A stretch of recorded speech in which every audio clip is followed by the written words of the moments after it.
My boyfriend, 24, and I, 22, loved each other so much. We started dating when he was 22 and I was 20. We were almost always together. Everyone thought nothing would come between us, and I thought so too, until I made a huge mistake that's about to cost me our relationship. My best friend and I live together, and unlike me, who is laid back and a complete extrovert, my best friend is the complete opposite. If she's not attending a party, she's throwing one at our apartment. Anytime she throws parties at our apartment, I stayed at my boyfriend's so as to avoid the crowd of people at our apartment. During one of those weekends that my best friend threw a party, I had no choice but to stay back at mine because my boyfriend was out of town and I didn't want to stay alone at his place. I was inside my room when the party started. The plan I had was simple: stay in my room, put on my headphones to drown out the multitude sounds of people, but my plan didn't work because my best friend came into my room to drag me out. In her words, "You should live a little and have fun." She then handed me a cup that contained some of those alcoholic drinks everyone was gulping down. Shortly after drinking it, I started feeling funny. I told my friend and she said it was normal. She later introduced a guy to me and whispered the same, "Have some fun," to my ears before she was whisked away by one of our numerous friends. The guy and I started dancing and grooving to the music after she had left us. I don't know if it was the alcohol or the fact that I was missing my boyfriend, but in that moment, when I locked eyes with the guy my best friend introduced me to, I did something I didn't think I would. I kissed him. As we kissed, I had a nagging voice in my head, telling me what I was doing was wrong. I shut that voice out and lived a little, just as my best friend said. The rest of the night went in a blur, and I woke up the next morning to tons of messages from my boyfriend saying how disappointed he was in me. Unknown to me, someone had taken pictures of me kissing the guy and sent it to my boyfriend. Most of the people at the party were my best friend's friends, so I wondered who knew me enough to take pictures like that to send to my boyfriend. I knew I messed up, so I begged my boyfriend to forgive me and forget all about it, but he wouldn't hear anything I had to say. He said he was sure it was more than a kiss, and I invited the boy to my bed after then. I assured him it was just a kiss and I regretted it immediately it happened. He stopped picking my calls. He'd read my messages and not reply. I cried to my best friend, begged her to help me talk to my boyfriend about that night being a mistake and not going beyond a simple kiss. I was so shocked when my best friend said she wouldn't do that. I told her it was all her fault and none of it would have happened if she hadn't come to my room to drag me out, give me a drink, and introduce the guy to me. She said I was a slang, and even if she did all those, she didn't ask me to kiss the guy. I was so heartbroken. I couldn't believe my own best friend would say those words to me. My phone beeped then, and I got a notification of a message from my boyfriend. I was excited, and I hurriedly opened the message thinking he had forgiven me, but the message I saw from him broke my heart more. "Thank God your best friend was nice enough to send the pictures to me. I got to know the kind of person you are," his text says. I looked at my best friend with tears in my eyes. I asked her how she could betray me like that. I needed some kind of explanation. I wanted her to tell me it was a stupid mistake, that she didn't mean to send it to my boyfriend, but the bitch told me she meant for it all to happen. She said she couldn't stand me being in a loving relationship while she was in none. I couldn't believe my ears.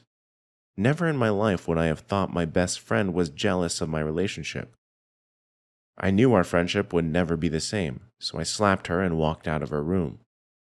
I cried my eyes out, 'cause the hurt was too deep.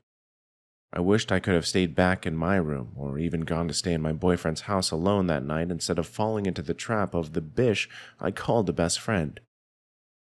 I called my boyfriend continuously, constantly sent texts even though he wasn't replying. I was doing everything I could to assure him it was a mistake that never happened again. I didn't know how he could be so stubborn. Why couldn't he believe my words over that of my so-called best friend? He hadn't caught me doing anything like that before, so why couldn't he forgive me just this one time instead of acting like it's such a big deal? I didn't lie about it being just a kiss and nothing more. I currently don't know what to do anymore. All I know is I messed up and it won't ever happen again. I just need to know what I can do to make my boyfriend know this too, so we could go back to how we once were and put all this behind us because I'm scared of losing him. Story 2. It's been almost 6 months since I confessed everything to my husband and he walked out. I've kept the reasons for our separation vague with everyone, including even my closest family and friends. I occasionally mention that it's my fault, and everyone always tries to tell me it's not and says it takes two. I guess so, but in this case, the two that ruined everything were me and my boyfriend. It's an awful thing and I have no excuse. My husband was not a bad husband nor a bad father. He was actually fantastic at both and has a heart of gold. He's not one of those shit-ass, uninvolved, deadbeat husbands or fathers. He was very tuned in, helped with everything around the house without me nagging, took initiative with the kids. We had issues, and he's now become an overly lenient father when he has our kids 3 days a week, which is really pissing me off. But none of this is actually what led to me doing what I did. I just got bored. That's the simple, disgusting truth. Our spark was gone. We'd been together on 12 years and got together really young. Kids came after. Things stayed exciting and new for a long time. He was so sweet and fun. Now we're both in our early 30s. Life slowed down. Money has been a constant stressor for years and years, particularly after we had our third child. He struggles with PTSD and depression, largely rooted in his job as a first responder. Him being gone 24 hours at a time is also something I never honestly adjusted to, even though this was his job even before I met him. I got tired of him not being there, either because he was at work or mentally checked out. I won't go into all the nitty-gritty details, but I met another man shortly after getting a part-time job. He swept me off my feet so fucking fast. Our relationship grew, and for 5 months, I was infatuated with him. This relationship was physical as well as emotional. It wasn't hard to find time to be together, or hide it, though I never brought him around my kids.